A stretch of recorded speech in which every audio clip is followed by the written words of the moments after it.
যে ধর্মের মানুষ শিক্ষার গুরুত্ব না দিয়া শিক্ষারে অবহেলা করছে, সেই সমাজ পৃথিবীর ইতিহাস প্রমাণ করছে অনেক সময় অনেক জাতি পৃথিবীর থেকে নিশ্চিহ্ন হয়ে গেছে গিয়া।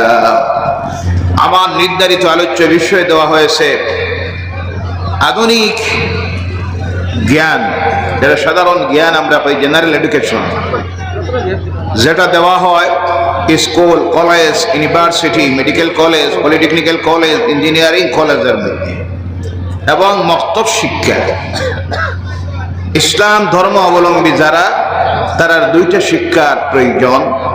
একটা শিক্ষা চলে আমরা সরকারি স্কুল, বেসরকারি শিক্ষাঙ্গনগুলির মধ্যে।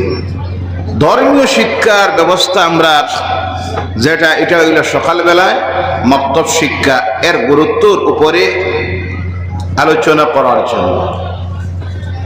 ও মুসলমান, আজকে সবচেয়ে বেশি পৃথিবী যদি আমরা দেখি আর যারা সবচেয়ে বেশি লাঞ্ছিত, অপমানিত, নির্যাতিত, বঞ্চিত, শোষিত এবং আল্লাহর নাফরমানির দিকে সবচেয়ে বেশি যারা আজকে অ্যাডভান্স, তারা আমরা মুসলমান। নাউযু বিল্লাহি মিন যালিক। এর কারণ যদি আমরা খুঁজাইতে যাই, তাহলে খুঁজাইয়া গিয়া সবচেয়ে এক নম্বরে যে কারণটা ধরা পড়ে, এটা হইল আমরা সমাজের মানুষ এখনো শিক্ষার দিক দিয়া অনেক পিছনে।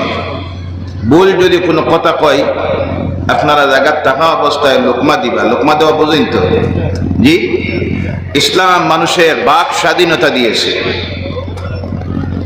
যার জন্য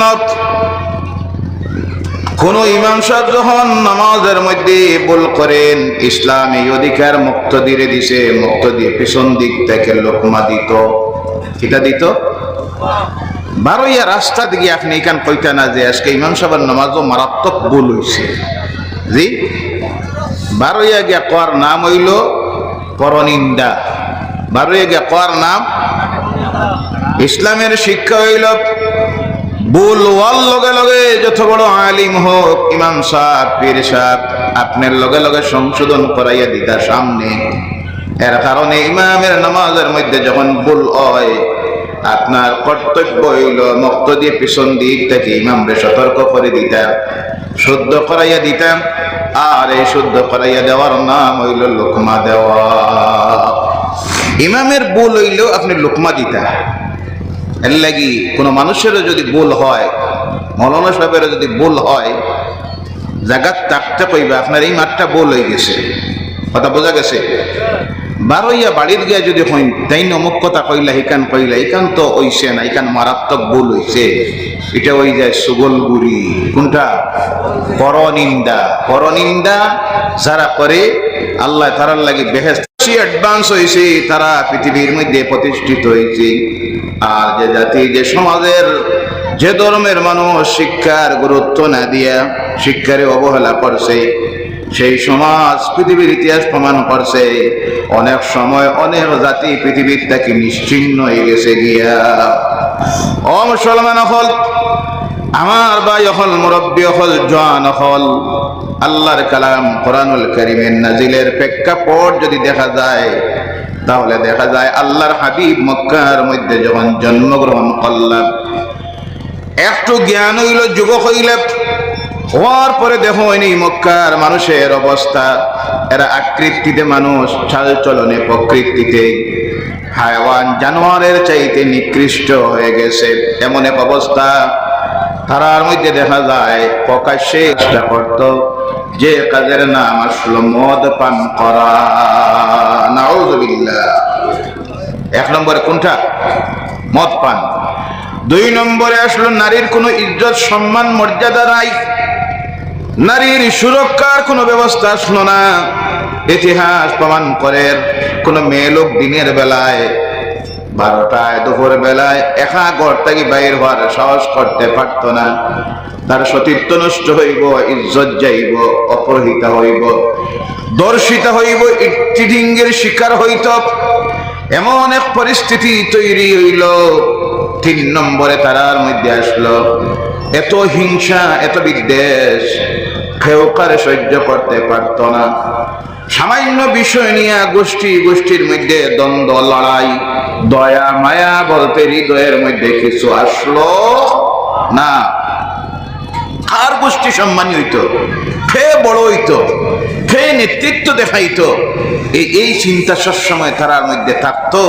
আর এটা নিয়ে লড়াই করতে করতে এমন অবস্থার মধ্যে গিয়ে পৌঁছত, রক্ত প্রবাহিত করত, নিরপরাধ মানুষ হত্যা করত, কিন্তু তার কোনো দুঃখ লাগতো না।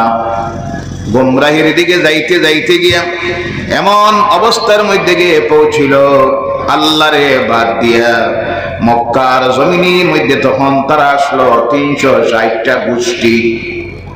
প্রত্যেক গোষ্ঠী তারা নিজে নিজে তারা এক একজন উপাস্য বানাইয়া, দেবতা বানাইয়া আল্লাহর ঘরের ভিতরের মধ্যে নিয়ে ঢুকাইয়া রাখলো 360টা দেবতা।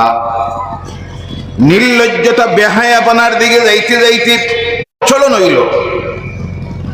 জুয়া খেলত, সুদ চলত, এমন একটাও নাফরমানির কাম বাকি নাই, সব তারা করে। আল্লাহ রসুলে তারার অবস্থা দেখিয়া চিন্তা করে নাই, আল্লাহ এই কওমের ফালাহ কিভাবে হবে, এরার নাজাত কিভাবে হইতো। আল্লাহ এরারে দুজখের আগুন থেকে খিলা বাঁচানি যায়, এরারে সিরাতে মুস্তাকিমের রাস্তার মধ্যে খিলা আনা যায়। আল্লাহ নবী বড় চিন্তা ঢুকলো। এরা দেখতে মানুষ, চাল চলনে জন্তু জানোয়ারের মতো। চিন্তা করি আল্লাহর হাবিব সাল্লাল্লাহু আলাইহি সাল্লাম এক মনে আল্লাহর নাম নেওয়ার জন্য, ধ্যান করার জন্য যারা হজের মধ্যে গেছেন তারা দেখছেন প্রত্যেক রে আল্লাহ যাওয়ার তৌফিক দেখ। সবে বলো আল্লাহুম্মা আমিন, আর জোরে বলেন আল্লাহুম্মা আমিন। আল্লাহর রাসূল মক্কার 5 কিলোমিটার পশ্চিমে পাহাড়, এই পাহাড়ের গুহার মধ্যে গিয়া বইয়া আল্লাহর ধ্যান করে। যেখানে গিয়ে এখনো বইলে দেখা যায় সরাসরি সামনে আল্লাহর ঘর পড়ে মক্কা। সুবহানাল্লাহ। যে গুহার উচ্চতা হইল 3300 ফুট। সুবহানাল্লাহ নাই? আল্লাহর হাবিব গুহার মধ্যে গিয়ে বইয়া থাকতেন। কোন সময় সপ্তাহ দিনের খাবার লইয়া, কোন সময় 15 দিনের খানি লইয়া, খানি যখন শেষ হইতো আবার নামিয়ে আইতা, আবার কোন সময় নামিয়ে না আইয়া মা খাদিজাতুল কুবরা আল্লাহ রাসূলের খানি লইয়া সেখানের মধ্যে গিয়ে পৌঁছিতাম। কোন সময় 30 দিন, কোন সময় 40 দিন আল্লাহর হাবিবে এই গুহার মধ্যে বইয়া সিল্লা কাটতা। এইভাবে দিন যায়, মাস যায়। একদিন আল্লাহ